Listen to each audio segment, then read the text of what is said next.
என்னாலே செய்யக்கூடாத அதிசயமான காரியம் ஒன்று உண்டோ.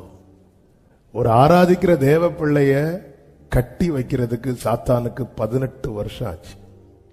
அந்த கட்டை உடைக்கிறதுக்கு ஆண்டவருக்கு 1 செகண்ட் தான். அவங்க மனசு சொல்லிட்டே இருக்கட்டும், அவர் கை வச்சா இந்த பிரச்சனை மாறும்.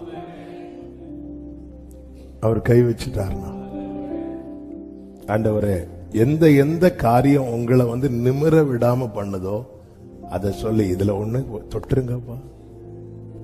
அவர் கை வைப்பாரா? அதன் அடையாளம் தான் என்னை எகிப்திலிருந்து புறப்பட பண்ணியிருக்கிறார். ரட்சிக்கப்பட்டவங்க எல்லாம் கைகளை உயர்த்தி ஹல்லேலூயா சொல்லுங்க. இதுதான் அடையாளம். இனி நடக்க போகிற அற்புதத்துக்கு கர்த்தர் உங்களை ரட்சித்ததுதான் அடையாளம். ஆமென்.